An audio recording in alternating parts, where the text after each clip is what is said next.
Hello दोस्तों, कैसे हो आप सब। आशा करता हूँ सब अच्छे होंगे। तो चलिए आइए शुरू करते हैं आज की क्लास। और आज की जो हमारी क्लास रहने वाली है ये यूटेट सीटेट 2026 के लिए पेपर टू एसएसटी से रहने वाली है। और ये क्लास बहुत महत्वपूर्ण है क्योंकि इस क्लास में यूटेट और सीटेट से लगभग 1 से 2 प्रश्न का पूछा ही पूछा जाता है।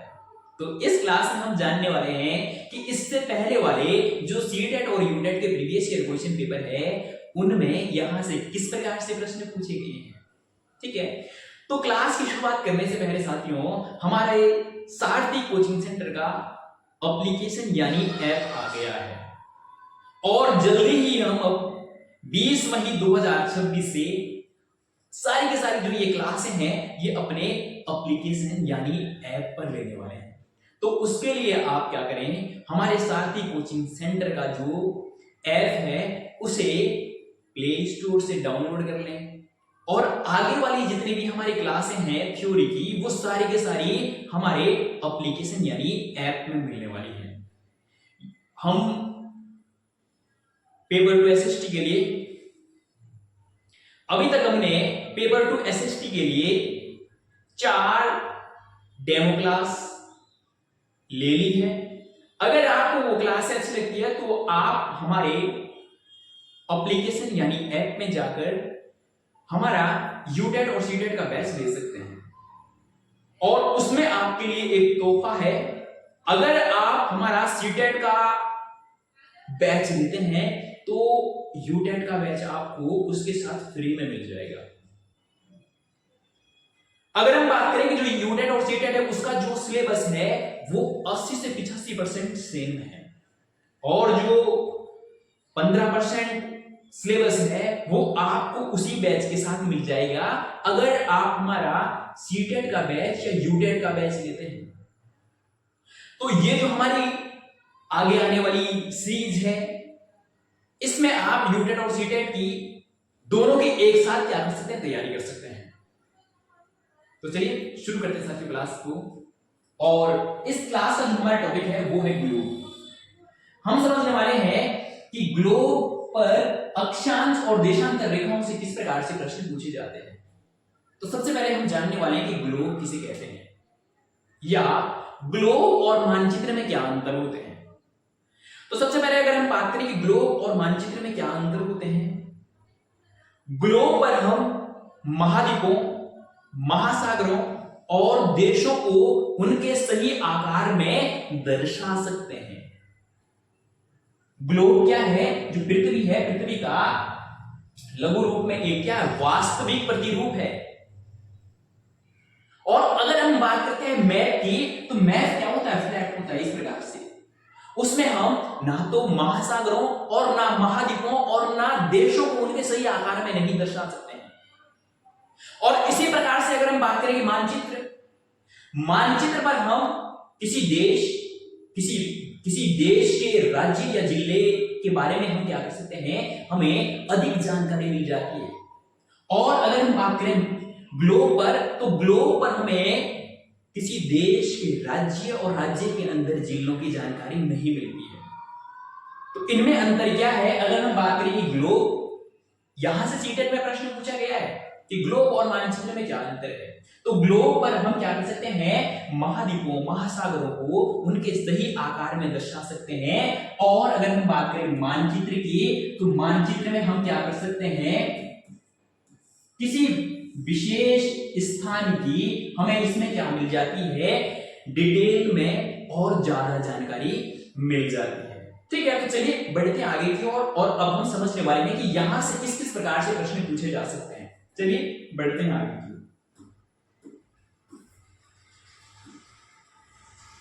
तो सबसे पहले अगर हम बात करें कि ग्लोब किसे कहा जाता है, आइए समझते हैं। ग्लोब पृथ्वी का लघु रूप में एक वास्तविक क्या है, प्रतिरूप है। आपने देखा होगा ग्लोब को, ठीक है। इसी प्रकार से अगर हम बात करें आगे कि ग्लोब पर देशों, महाद्वीपों तथा महासागरों को उनके सही आकार में दिखाया जाता है। ठीक है, आइए अब हम समझने वाले हैं कि ग्लोब पर जो अक्षांश और देशांतर रेखाएं हैं उनसे किस प्रकार से ग्लोब से प्रश्न पूछा जाता है। ठीक है, आइए समझते हैं। सबसे पहले हम क्या समझने वाले हैं, अक्षांश रेखाओं को समझने वाले हैं और उसके बाद हम किसको, देशांतर रेखाओं को समझने वाले हैं कि देशांतर रेखाएं या अक्षांश रेखाओं से किस किस प्रकार से प्रश्न पूछे जाते हैं। आइए समझते हैं। सबसे पहले हम अक्षांश रेखाओं को समझने वाले हैं। अक्षांश रेखाएं, और अक्षांश रेखाओं को ही क्या कहा जाता है, समांतर रेखाएं भी कहा जाता है। एक बार तो सीटेट में सीधा सीधा यहीं से प्रश्न पूछ लिया कि समांतर रेखाएं किसे कहा जाता है, तो अक्षांश रेखाओं को ही क्या कहा जाता है, समांतर रेखाएं कहा जाता है। अगर हम बात करें कि क्यों समांतर रेखाएं कहा जाता है, क्योंकि जो ये ग्लोब है और ग्लोब पर ये भूमध्य रेखा है, तो भूमध्य रेखा के उत्तर में और दक्षिण में जो रेखाएं होती है वो इस प्रकार से होती है, और वो कभी भी आपस में क्या नहीं है, मिलती नहीं है या एक दूसरे को प्रतिच्छेद नहीं करती है। इसलिए इन रेखाओं को क्या कहते हैं, समांतर रेखाएं भी कहते हैं। ठीक है, बढ़ते हैं आगे। अब हम कुछ जो महत्वपूर्ण अक्षांश रेखाएं हैं उन महत्वपूर्ण अक्षांश रेखाओं को समझने वाले हैं। ठीक है, आइए बढ़ते हैं आगे। सबसे पहले अगर हम बात करें कि भूमध्य रेखा या विषुवत रेखा या 0 डिग्री अक्षांश या इक्वेटर, ये सब एक ही रेखा के नाम है और अलग अलग तरीके से यहां से प्रश्न पूछे जाते हैं। कभी विषुवत रेखा पूछा जाएगा, कभी भूमध्य रेखा पूछा जाएगा, या कभी इक्वेटर पूछा जा सकता है। अगर हम बात करें कि ये भूमध्य रेखा या ये विषुवत रेखा या ये 0 डिग्री अक्षांश या इक्वेटर क्या है, तो ये रेखा है जो ग्लोब को या जो पृथ्वी को क्या करती है, दो बराबर भागों में बांटती है। उस रेखा को क्या कहते हैं, तो ये रेखा ही क्या है, 0 डिग्री अक्षांश भी है, और ये रेखा ही विषुवत रेखा भी है, और ये रेखा ही क्या है, भूमध्य रेखा भी है। अगर हम बात करें कि भूमध्य रेखा क्या है या विषुवत रेखा क्या है, तो थोड़ा सा फिर से समझते हैं। मान लो कि ये क्या है, हमारी पृथ्वी है, और हमारी पृथ्वी को जो रेखा दो बराबर भागों में बांटती है, ऊपर वाले भाग को हम क्या कहते हैं, उत्तरी गोलार्ध कहते हैं। ये वाला पूरा का पूरा क्या हो जाएगा, उत्तरी गोलार्ध, और ये नीचे वाला क्या हो जाएगा, दक्षिणी गोलार्ध। ठीक है, अगर हम बात करें कि इसे उत्तरी गोलार्ध क्यों कहा जाता है, इसे दक्षिणी गोलार्ध क्यों कहा जाता है, तो ये गोला पूरा हो जाएगा, इसे गोला कहते हैं। और आर्ध, गोलार्ध का मतलब गोले का आधा हिस्सा, तो इसे उत्तरी क्यों कहा जाता है। इससे पहले वाली जो क्लास थी उसमें मैंने आपको दिशाएं बताई थी। अगर हम बात करें कि मुख्य रूप से दिशाएं कितनी होती है, तो मुख्य रूप से दिशाएं कितनी होती है, 4 दिशाएं होती है। ये पूरब हो जाएगा, ये पश्चिम हो जाएगा, ये उत्तर हो जाएगा, और ये दक्षिण हो जाएगा। तो ये ऊपर वाला हिस्सा है, तो इसे क्या कहेंगे, उत्तरी गोलार्ध। ये क्या हो जाएगा, उत्तरी गोलार्ध। ठीक है, ये ऊपर वाला क्या हो जाएगा, उत्तरी गोलार्ध, और नीचे वाला क्या हो जाएगा, दक्षिणी गोलार्ध। इसे आगे जाकर और अच्छे से समझने वाले हैं, बढ़ते हैं आगे। हमने अभी क्या समझा, भूमध्य रेखा को समझा, और भूमध्य रेखा कौन सी होती है, जो ग्लोब को या पृथ्वी को दो बराबर भागों में बांटने का काम करती है या विभाजित करने का काम करती है। ठीक है, आगे है भूमध्य रेखा। भूमध्य रेखा, ये इसी के बारे में जो हमने अभी इतना सारा समझा, ये वही है कि इसे इक्वेटर या विषुवत रेखा या 0 डिग्री अक्षांश को क्या कहा जाता है, भूमध्य रेखा पृथ्वी को दो बराबर भागों में उत्तरी गोलार्ध और दक्षिणी गोलार्ध में विभाजित करती है, जो कि हमने अच्छे से समझ लिया है। अब हम कर्क रेखा को समझने वाले हैं, और यहां से पेपरों में बहुत बहुत बार प्रश्न पूछा गया है कि कर्क रेखा किसे कहते हैं और ये कौन से गोलार्ध में पाई जाती है। ठीक है, तो आइए समझते हैं। ये ग्लोब है और ग्लोब पर ये भूमध्य रेखा है। ठीक है, ये भूमध्य रेखा कह सकते हैं हम, और इसे ही हम विषुवत रेखा भी कह सकते हैं, और इसे ही हम 0 डिग्री अक्षांश भी कहते हैं, इसे ही हम इक्वेटर भी कहते हैं। तो ऊपर वाले भाग को हमने अभी तक क्या बोला था, उत्तरी गोलार्ध हो जाएगा। ठीक है, ये क्या हो जाएगा, उत्तरी गोलार्ध। और उत्तरी गोलार्ध में जो ये 23.5 डिग्री, ये तो 0 डिग्री थी। ठीक है, 0 डिग्री अक्षांश को हम भूमध्य रेखा कहते हैं। अब उत्तरी गोलार्ध में जो 23.5 डिग्री अक्षांश रेखा है, उस अक्षांश रेखा का नाम ही क्या है, उत्तरी गोलार्ध है। इसको थोड़ा सा और डिटेल में समझते हैं।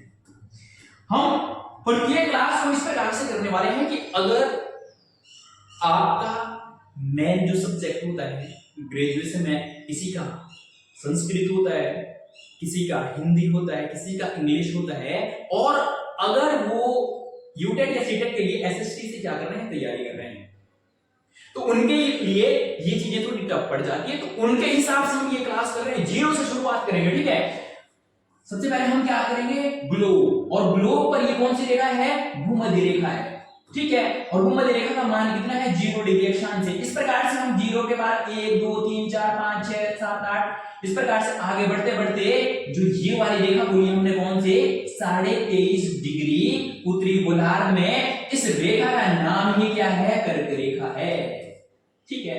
हमने क्या समझा, हमने यही समझा कर्क रेखा 23.5 डिग्री उत्तरी गोलार्ध में है, हमने अच्छे से समझ लिया। अगर पेपर में प्रश्न पूछा जाए, और अभी भी पूछा भी गया था कि जो कर्क रेखा है वो ग्लोब पर कहां स्थित होती है, तो उत्तरी गोलार्ध में होती है। उत्तरी गोलार्ध में भी 23.5 डिग्री उत्तरी गोलार्ध में, ठीक है। बढ़ते हैं आगे की ओर, और आगे है कि कर्क रेखा भारत के 8 राज्यों से होकर गुजरती है। बहुत बहुत इंपॉर्टेंट है, और परीक्षा में बहुत बार पूछा भी गया है कि जो कर्क रेखा है, कर्क रेखा भारत के कितने राज्यों से होकर गुजरती है, तो 8 राज्यों से होकर गुजरती है, ठीक है। कौन कौन से 8 राज्य हो जाएंगे, गुजरात, राजस्थान, मध्य प्रदेश, छत्तीसगढ़ और झारखंड, पश्चिम बंगाल और त्रिपुरा, मिजोरम, ठीक है। तो ये 8 राज्य हो जाएंगे। इसको हम थोड़ा सा भारत का मैप बनाने का प्रयास करेंगे, और उसमें हम क्या समझने वाले हैं, ये सारी के सारी, हो सकता है मैप ज्यादा अच्छा ना बने, लेकिन फिर भी थोड़ा प्रयास कर लेते हैं।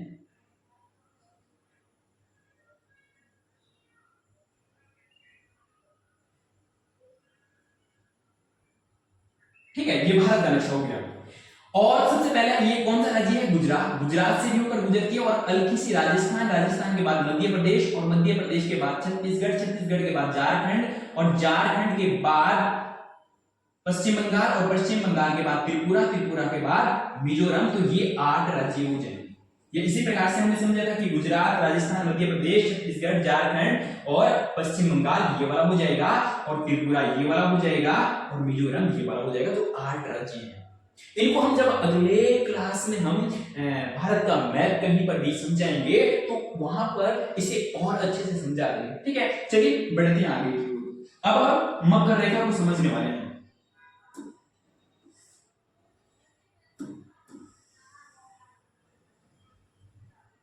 आइए समझते हैं मकर रेखा। तो जिस प्रकार से अभी तक हम 2 रेखाओं को समझ चुके हैं, भूमध्य रेखा ये वाली हो जाएगी, और कर्क रेखा ये वाली, ठीक है, जैसे कि यहां पर भी दिया गया है, लेकिन हम थोड़ा सा अलग से समझेंगे। अब अगर हम बात करें कि मकर रेखा, तो मकर रेखा जो ये भूमध्य रेखा है 0 डिग्री अक्षांश से, इससे दक्षिणी गोलार्ध में 23.5 डिग्री पर, ठीक है। ये कौन सी रेखा हो जाएगी, मकर रेखा, और इसका जो मान है 23.5 डिग्री दक्षिणी गोलार्ध में, और ये 23.5 डिग्री उत्तरी गोलार्ध में कौन सी है, कर्क रेखा। और ये कौन सी है, 0 डिग्री अक्षांश या भूमध्य रेखा या विषुवत रेखा, ठीक है। बढ़ते हैं आगे की ओर, और इसी प्रकार से अगर हम बात करें कि आर्कटिक रेखा, ये भी बहुत महत्वपूर्ण है। ये कहां है, तो सीटेट के पेपर में सीधा सीधा यहां से प्रश्न पूछा गया था, जो आर्कटिक रेखा है वो कौन से गोलार्ध में स्थित होती है। हमें ऑप्शन दिए जाएंगे, पूर्वी गोलार्ध, पश्चिमी गोलार्ध, उत्तरी गोलार्ध, दक्षिणी गोलार्ध। तो जो आर्कटिक रेखा है वो कौन से गोलार्ध में होती है, तो वो उत्तरी गोलार्ध में 66.5 डिग्री। अभी हम क्या समझ रहे हैं, ये महत्वपूर्ण अक्षांश रेखाएं समझ रहे हैं, ठीक है। और 66.5 डिग्री उत्तरी गोलार्ध में कौन सी रेखा है, आर्कटिक रेखा है, ठीक है। इसी प्रकार से अगर हम बात करें अंटार्कटिक रेखा, तो ये 66.5 डिग्री दक्षिणी गोलार्ध में कौन सी हो जाएगी, ये वाली हो जाएगी। ये 66.5 डिग्री दक्षिणी गोलार्ध में कौन सी हो जाएगी, अंटार्कटिक रेखा हो जाएगी, ठीक है। इसी प्रकार से अगर हम बात करें उत्तरी ध्रुव, तो ये वाला हो जाएगा उत्तरी ध्रुव, एकदम ये उत्तरी ध्रुव, ये कौन सा हो जाएगा, 90 डिग्री अक्षांश, ये उत्तर में, और दक्षिणी ध्रुव कहां हो जाएगा, ये 90 डिग्री दक्षिण में। तो ये भी पेपर में प्रश्न पूछा गया है कि दक्षिणी ध्रुव किस गोलार्ध में है। जो 90 डिग्री दक्षिणी ध्रुव है वो किस गोलार्ध में, तो दक्षिण गोलार्ध में होगा। साथियों आशा करता हूं कि आपने ये महत्वपूर्ण अक्षांश रेखाओं को समझ लिया होगा। अब थोड़ा सा यहाँ से इस प्रकार से हो सकता है कि आपके मन में प्रश्न बनने लग जाए कि सर ये तो आपने समझाया, महत्वपूर्ण अक्षांश रेखाएं समझाई, कितनी महत्वपूर्ण अक्षांश रेखाएं समझाई, 1 2 3 4 और 5 6 7, ये हमने 7 महत्वपूर्ण अक्षांश रेखाएं समझाई। तो अक्षांश रेखाएं टोटल कितनी होती है? 7 होती है क्या? नहीं। आइए समझते हैं कि कितनी होती है और फिर से हम ग्लोब पर इसे अच्छे से समझेंगे। ये हो गया, ये कौन सी रेखा है? 0 डिग्री अक्षांश, ठीक है, 0 डिग्री अक्षांश। इसके बाद 1 2 3 4 इस प्रकार से शुरू होती है। 23.5 समझा था हमने, फिर अगले हमने 66.5 समझा था, ठीक है, इस प्रकार से होती है। और ऊपर हमने कितना समझा था? 90। हम कह सकते हैं 0 से 90 यानी 90 अक्षांश रेखाएं कहां है? उत्तरी गोलार्ध में। उत्तरी गोलार्ध में कितनी अक्षांश रेखाएं हैं? 90 अक्षांश रेखाएं। इसी प्रकार से अगर हम बात करें दक्षिणी गोलार्ध में भी 0 से स्टार्ट हुआ था और यहाँ कितना था? 90। तो 90 अक्षांश रेखाएं उत्तरी गोलार्ध में और 90 अक्षांश रेखाएं दक्षिणी गोलार्ध में, तो टोटल कितना हो गया? 180 अक्षांश रेखाएं। लेकिन कभी कभी प्रश्न और तरीके से पूछा जा सकता है कि सर हमने 0 के बाद 1 से शुरू करा 90 तक, 0 के बाद 1 से शुरू करा 90 तक, लेकिन जो ये 0 डिग्री अक्षांश रेखा है ये भी तो रेखा है। इसे ना हमने उत्तरी गोलार्ध में गिना ना हमने दक्षिण गोलार्ध में गिना, तो कितना हो जाएगा? हमने समझा कि उत्तरी गोलार्ध में 90 और दक्षिणी गोलार्ध में 90 प्लस 1 कितना हो जाएगा? 181। लेकिन हमारे पास पेपरों में 181 जो ऑप्शन है वो बहुत कम दिया होता है। अगर तो पेपर में 181 भी हमारे पास ऑप्शन हो तो सबसे सटीक आंसर 181 हो जाएगा। लेकिन अगर हमारे पास पेपरों में 181 ऑप्शन ही नहीं है तो कितना हो जाएगा? इस एक को हम हटा देंगे तो कितना? 180। तो अक्षांश रेखाओं की संख्या कितनी है साथियों? तो 180 है। यहां से प्रश्न पूछा जा सकता है, ठीक है। बढ़ते हैं आगे की ओर। अब कभी कभी इस प्रकार से भी प्रश्न पूछा जाता है कि अगर हम विषुवत रेखा का मतलब भूमध्य रेखा, ठीक है, ग्लोब थोड़ा अच्छे से नहीं बना, थोड़ा एक बार फिर से अच्छा सा बनाने का प्रयास करते हैं, गोला अच्छे से। तो कभी कभी प्रश्न पूछा जाता है कि जो विषुवत रेखा है या भूमध्य रेखा है, इससे जब हम ध्रुवों की ओर जाते हैं, ध्रुव कौन सा हो जाएगा? ये उत्तरी ध्रुव है और ये दक्षिणी ध्रुव है, कि जब हम विषुवत रेखा से ध्रुवों की ओर बढ़ते हैं तो जो अक्षांश रेखाएं हैं उनकी लंबाई बढ़ती है या घटती है या समान रहती है। तो अगर हम बात करें लंबाई, तो लंबाई तो यहां सबसे ज्यादा है। जैसे जैसे हम ध्रुवों की ओर बढ़ेंगे अक्षांश रेखाओं में, तो वैसे वैसे लंबाई क्या हो रही है? घट रही है। और ऊपर हम देख रहे हैं कि एकदम शून्य या बिंदु, जो 90 डिग्री उत्तरी या दक्षिणी है वो एकदम बिंदु की तरह हो जाता है, ठीक है। तो हमने क्या समझा कि ध्रुवों की ओर, विषुवत रेखा से ध्रुवों की ओर जाने पर अक्षांश रेखाओं के बीच की लंबाई क्या है? घटती है। बीच की लंबाई क्या है? घटती है, ठीक है। और इसी प्रकार से अगला प्रश्न पूछा जा सकता है कि जब हम विषुवत रेखा से ध्रुवों की ओर जाते हैं तो इनके बीच की दूरी, जो ये बीच की दूरी है, ठीक है, बीच की दूरी बढ़ती है या घटती है? तो बीच की दूरी क्या रहती है? समान रहती है। लेकिन अगर हम बात करें ध्रुवों भूमध्य रेखा से ध्रुवों की ओर जाने पर लंबाई घटती है और बीच की दूरी सेम रहती है, ठीक है। चलिए बढ़ते हैं आगे। विषुवत ये हमने समझ लिया है, ठीक है। आगे है कि विषुवत रेखा से ध्रुवों की ओर जाने पर अक्षांश रेखाओं की लंबाई घटती है, ये हमने समझ लिया है। और अगला है कि विषुवत रेखा से ध्रुवों की ओर जाने पर अक्षांश रेखाओं के बीच की दूरी समान रहती है। तो बीच की दूरी समान रहती है और लंबाई घटती है, जैसा कि हमने समझ भी लिया है, ठीक है। अब थोड़ा और समझ लेते हैं नोट के रूप में कि अक्षांश रेखाओं की कुल संख्या कितनी होती है? 180 प्लस 1, ठीक है, 181। लेकिन अगर हमारे पास ऑप्शन में 181 वाला ऑप्शन दिया ही ना हो तो सबसे सही आंसर कौन सा हो जाएगा? 180 हो जाएगा, ठीक है। चलिए बढ़ते हैं साथियों अगले टॉपिक की ओर। और अब हम देशांतर रेखाओं को समझने वाले हैं, आइए समझते हैं। और यहां से भी पेपर में प्रश्न पूछा जाता है, ठीक है। आइए समझते हैं देशांतर रेखाएं। किसी स्थान की स्थिति बताने के लिए अक्षांश और देशांतर रेखाओं का प्रयोग किया जाता है। तो अगर हमें किसी स्थान की क्या बतानी हो, स्थिति बतानी हो, तो उसके लिए हम अक्षांश और देशांतर रेखाओं का क्या करते हैं, प्रयोग करते हैं। अगर हमें भारत की स्थिति को जानना है, तो अगर हमें भारत का अक्षांश और देशांतरीय विस्तार पता हो, तो ग्लोब पर हम भारत को क्या कर सकते हैं, बड़े आसानी से और बड़े जल्दी पहचान सकते हैं। ठीक है, बढ़ते हैं आगे की ओर। आगे है कि देशांतर, यहां क्या होना था, देशांतर। ठीक है, देशांतर रेखाओं की कुल संख्या कितनी है, 360 है। तो ये देशांतर रेखाएं, इसको भी थोड़ा सा इधर अलग से थोड़ा समझ लेते हैं एक बार। तो ये कौन सी रेखा हो जाएगी, मुख्य यामोत्तर। जो 0 डिग्री देशांतर है, इसका नाम क्या होता है, मुख्य यामोत्तर। ठीक है, मुख्य यामोत्तर। ठीक, और इसके बाद ये इस प्रकार से, ठीक है, ये क्या हो जाएगी, देशांतर रेखाएं हो जाएंगी। और आगे है कि 0 डिग्री देशांतर को क्या कहते हैं, मुख्य यामोत्तर कहते हैं। तो ये भी बहुत बार प्रश्न पूछा जाता है कि जो 0 डिग्री यामोत्तर है वो कौन से देशांतर को कहते हैं। तो 0 डिग्री देशांतर को ही क्या कहते हैं, मुख्य यामोत्तर कहते हैं। ठीक है, और जो ये मुख्य यामोत्तर वाली ये जो बीच वाली रेखा है, ये रेखा ही क्या है, इस रेखा को ही क्या कहते हैं, जीएमटी कहते हैं, या मेन टाइमलाइन रेखा कहते हैं, या समय रेखा कहते हैं। तो बहुत बार ये भी प्रश्न पूछा जाता है कि बताइए निम्न में से कौन सी समय रेखा है। तो जो 0 डिग्री देशांतर है या जो मुख्य यामोत्तर है वही क्या है, समय रेखा है, या जीएमटी है, या मुख्य यामोत्तर है। ठीक है, चलिए बढ़ते हैं आगे की ओर। और आगे है कि 0 डिग्री देशांतर को ही क्या कहा जाता है, जीएमटी, या जीएमटी भी कहते हैं। और अगला, जीएमटी इंग्लैंड के राजकीय वेधशाला में स्थित है या से गुजरती है।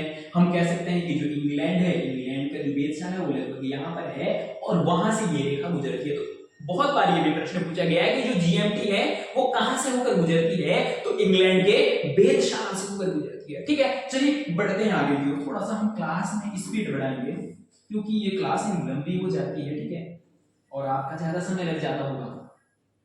चलिए बढ़ते हैं आगे की ओर। आगे है कि उत्तरी ध्रुव और दक्षिणी ध्रुव को मिलाने वाली रेखाओं को रेखाएं देशांतर रेखाएं होती है। जो उत्तरी ध्रुव, ये उत्तरी ध्रुव हो जाएगा और ये दक्षिणी ध्रुव हो जाएगा। इन रेखाओं को जो मिलाने वाली रेखाएं हैं वही क्या है, देशांतर रेखाएं। ठीक है, आगे है कि विषुवत रेखा से ध्रुवों की ओर जाने पर, कि जो विषुवत रेखा है, विषुवत रेखा का मतलब हमने क्या समझा था, भूमध्य रेखा समझा था। ठीक है, से ध्रुवों की ओर जाने पर देशांतर रेखाओं की लंबाई एक समान रहती है। कि जब हम क्या करते हैं, विषुवत रेखा से, ये मान लो कि ये देशांतर रेखाएं हैं, ठीक है, और जब हम इस वाली रेखा से, इसे थोड़ा हम दूसरे पेन से दिखाते हैं। ठीक है, तो ये विषुवत रेखा है, ये वाली बीच वाली क्या है, विषुवत रेखा। और जब हम इस विषुवत रेखा से कहां, ध्रुवों की ओर जा रहे हैं, ये उत्तरी ध्रुव और ये दक्षिणी ध्रुव। जब हम विषुवत रेखा से ध्रुवों की ओर जा रहे हैं तो बताया जा रहा है कि विषुवत रेखा से ध्रुवों की ओर जाने पर जो देशांतर रेखाएं हैं, देशांतर रेखाओं की लंबाई क्या रह रही है, सेम रह रही है। और उसमें लंबाई क्या हो रही थी, घट रही थी। इसमें अक्षांश रेखाओं में लंबाई घट रही थी और देशांतर रेखाओं में लंबाई सेम है। ठीक है, अगला है 180 डिग्री देशांतर। तो साथियों, एक तो यहां से ये पूछा जा सकता, अगला यहां से ये भी पूछा जा सकता है कि इनकी बीच की दूरी अक्षांश रेखाओं में क्या रह रही थी, समान रह रही थी और लंबाई घट रही थी। यहां पर बीच की दूरी क्या होती है, जैसे जैसे ध्रुवों की ओर जाते हैं बीच की दूरी घटती जाती है और ध्रुवों पर क्या है, इस सारी की सारी रेखाएं एक ही बिंदु पर मिलती है। तो बीच की दूरी ध्रुवों पर जाने पर घटती जाती है और लंबाई सेम रहती है। ये भी पेपर में प्रश्न पूछा गया है। ठीक है, चलिए बढ़ते हैं आगे। अगला है कि 180 डिग्री देशांतर रेखा को अंतरराष्ट्रीय तिथि रेखा। तो बहुत बार पेपर में ये भी प्रश्न पूछा गया है कि अंतरराष्ट्रीय तिथि रेखा, देखो समय रेखा अलग था, जीएमटी अलग था, समय रेखा। अगर हम बात करें समय रेखा की, तो समय रेखा कौन सी थी, जो 0 डिग्री यामोत्तर, जो 0 डिग्री यहां उत्तर है उसे क्या कहते हैं, समय रेखा। अब अगर हम बात करें तिथि रेखा, तिथि रेखा कौन सी है, तो 180 डिग्री देशांतर रेखा को क्या कहते हैं, तिथि रेखा कहते हैं। ठीक है, और ये जो 0 डिग्री यहां पर आप देख पा रहे होंगे, ये 0 डिग्री जो देशांतर है ये मुख्य या उत्तर है, और इसके ठीक पीछे ये वाली रेखा, इसके ठीक जो ये वाली पीछे वाली रेखा है इसे ही क्या कहते हैं, या यही रेखा क्या है, 180 डिग्री देशांतर है, और इस रेखा को ही क्या कहते हैं हम, इस रेखा को ही तिथि रेखा कहते हैं। ठीक है, चलिए बढ़ते हैं आगे।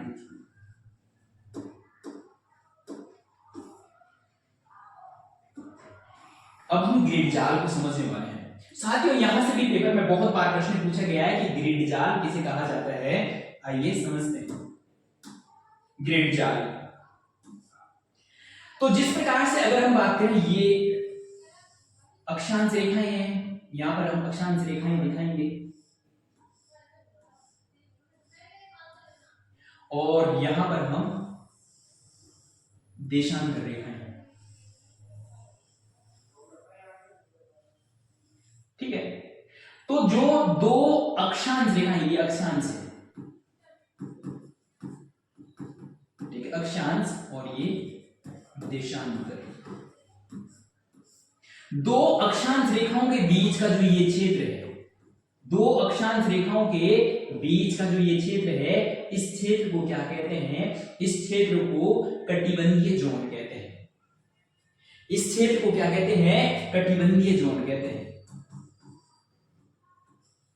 कटिबंधीय जोन या क्षेत्र कहते हैं। और इसी प्रकार से अगर हम बात करें, जो ये देशांतर रेखाएं हैं और देशांतर रेखाओं के बीच का जो ये क्षेत्र होता है, ये वाला क्षेत्र होता है, इसे क्या कहते हैं, इसे गौर कहते हैं। अगर हम बात करें कि दो अक्षांश रेखाओं के बीच के क्षेत्र को क्या कहते हैं, कटिबंधीय क्षेत्र या कटिबंधीय जोन कहते हैं। अगर हम बात करें कि जो दो देशांतर रेखाओं के बीच के क्षेत्र को क्या कहते हैं, गौर कहते हैं। इसी प्रकार से अगर हम बात करें कि अब हम ग्लोब पर अक्षांश और देशांतर रेखाओं को क्या समझने वाले, साथ यहां हमने अलग अलग समझा। अब ये हो जाए ये अक्षांश रेखाएं, ठीक है, और इसी प्रकार से अब हम देशांतर रेखाओं को भी समझने वाले हैं। ये क्या हो जाएगी, ये देशांतर रेखाएं हो जाएगी, ठीक है। अक्षांश और देशांतर रेखाओं के द्वारा बनाए गए ये जो जाल है, कौन से, ये वाले, ये अक्षांश और देशांतर रेखाओं के द्वारा जो बनाए गए ये जाल है, इन जालों को ही क्या कहा जाता है, इन जालों को ही क्या कहा जाता है साथियों, ग्रिड जाल कहा जाता है। और यहां से पेपर में बहुत बार पेपर में प्रश्न पूछा गया है। तो आशा करता हूं कि ये जो आपके टॉपिक है, इन टॉपिक को लेकर जो कॉन्सेप्ट है वो बहुत अच्छे से क्लियर हो रहे होंगे, ठीक है। चलिए बढ़ते हैं आगे की ओर। और अगर आपको मतलब थोड़ा सा इसको एक बार में समझ नहीं आता तो वीडियो को वापस जाकर देखें और फिर से समझें, क्योंकि ये बहुत इंपॉर्टेंट है और यहां से लगभग 1 से 2 प्रश्न हर पेपर में पूछा ही पूछा जाता है। चलिए बढ़ते हैं आगे।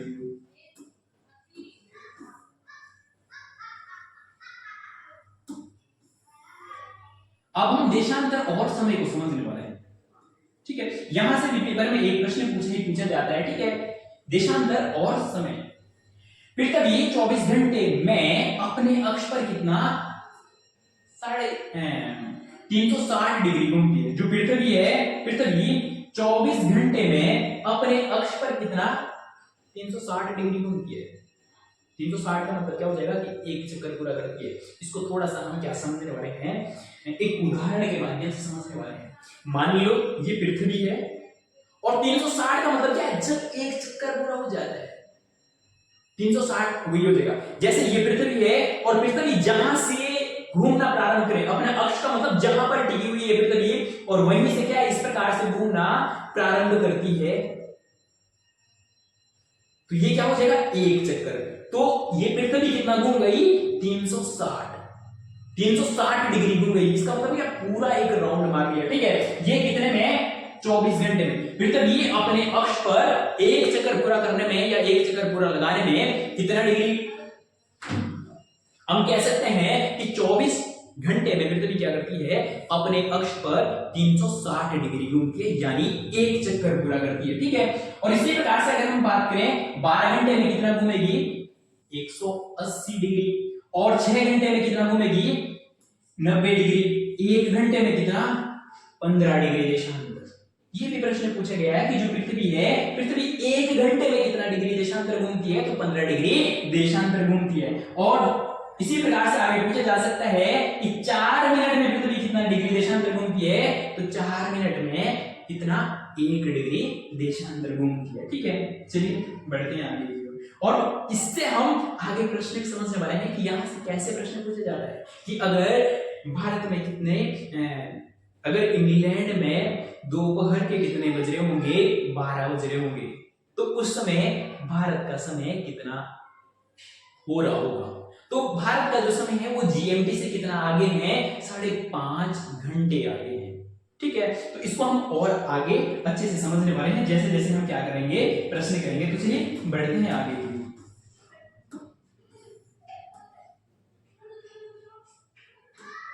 आगे है प्रमुख यामोत्तर जीएमटी से पूरब की ओर जाने पर, कि जब हम क्या करते हैं कि जो प्रमुख यामोत्तर है, प्रमुख यामोत्तर कौन सा हो जाएगा, प्रमुख यामोत्तर ये वाला हो जाएगा, प्रमुख यामोत्तर ये वाला हो जाएगा। जब हम प्रमुख यामोत्तर से कितना 15 डिग्री देशांतर कहां जाते हैं, पूरब की ओर। जब हम जो प्रमुख यामोत्तर है, प्रमुख यामोत्तर से 15 डिग्री कहां जाते हैं, पूरब की ओर, तो कितना 1 घंटे समय बढ़ता है। ठीक है, और अगर हम 30 डिग्री गए, ठीक है, तो कितने 2 घंटे बढ़ेंगे। अगर 45 डिग्री गए तो 3 घंटे बढ़ेंगे। ठीक है, चलिए बढ़ते हैं आगे। आगे है प्रमुख यामोत्तर यानी जीएमटी से पश्चिम की ओर आने पर। जब हम कहां पश्चिम की ओर आते हैं, ये पश्चिम हो जाएगा, ये जीएमटी है। ठीक है, और इससे अगर हम पश्चिम, हमने पूरब पश्चिम को समझा था, पूरब का मतलब ये प्रमुख यामोत्तर हो जाएगा, और प्रमुख यामोत्तर से पूरब ये और पश्चिम ये। जब हम पश्चिम में आते हैं 15 डिग्री, तो 1 घंटा क्या होता है, माइनस होता है, यानी जो जीएमटी पे समय चल रहा होगा उससे क्या 1 घंटे पीछे। ठीक है, चलिए बढ़ते हैं आगे की ओर। और अगला है हमारे देश का जो मानक समय है जीएमटी है, वो जीएमटी से कितना 5.5 घंटे आगे है। जो हमारे देश का जो मानक समय है वो जीएमटी से कितना 5.5 घंटे आगे है। बहुत बहुत बार यहां से पेपर में प्रश्न पूछा गया है कि जो हमारे देश का मानक समय है वो जीएमटी से कितना घंटे आगे है, 5.5 घंटे आगे। चलिए बढ़ते हैं आगे की ओर। ये हमने समझ लिया, तो थोड़ा सा इसको और ऊपर को कर लेते हैं।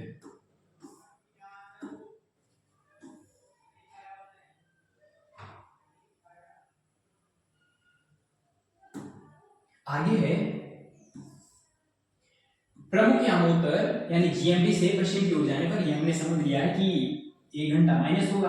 अगला है कि हमारे देश का मानक समय, ये हमने समझ लिया जीएमटी से कितना 5.5 घंटे आगे है। अगला है कि भारत का मानक समय कितना, भारत का मानक समय बहुत बार यहां से भी पेपर में प्रश्न पूछा गया है कि जो भारत का मानक समय है वो कितना है, तो वो 82.5 डिग्री, और वो भी क्या, पूर्वी देशांतर। इसका मतलब क्या है कि जो हमारा देश है वो कहां है, जीएमटी से कितना 82.5 डिग्री देशांतर कहां है, पूरब में, यानी यहां है। ठीक है, और अगला है कि भारत का मानक समय 82.5 डिग्री पूर्वी देशांतर उत्तर प्रदेश। तो जो हमारे देश का जो मानक समय लिया गया है, ठीक है, जो ये 82.5 डिग्री पूर्वी देशांतर है, ये कहां से लिया गया है, भारत के किस राज्य से लिया गया है, तो उत्तर प्रदेश के मिर्जापुर से लिया गया है। तो बहुत बार पेपर में यहां से भी प्रश्न पूछा गया है कि जो भारत का मानक समय है वो कहां से लिया गया है या किस राज्य से लिया गया है, तो उत्तर प्रदेश के मिर्जापुर से लिया गया है। अब अगला प्रश्न एक बार सीटेट में इस प्रकार से भी पूछा गया है कि विश्व के जो सबसे ज्यादा मानक समय है वो किस देश के हैं। हमारे देश का तो एक ही मानक समय है, लेकिन अगर हम बात करते हैं कि जो रूस है, रूस के कितने 11 मानक समय है। ठीक है, तो साथियों ये थी आज की क्लास। अगर आपको क्लास अच्छी लगी तो वीडियो, साथियों कंटेंट को तैयार करने में बहुत समय लगता है और बहुत मेहनत लगती है। तो अगर आपको लगता है कि आपके लिए हमारे द्वारा मेहनत की जा रही है, तो इस क्लास को अपने सभी साथियों तक, अपने सभी यूटेट या सीटेट के ग्रुपों में या बीएड के ग्रुपों में ज्यादा से ज्यादा शेयर करें। तो चलिए आज के लिए इतना ही, मिलते हैं जल्दी इस प्रकार की नेक्स्ट क्लास में, तब तक के लिए जय हिंद।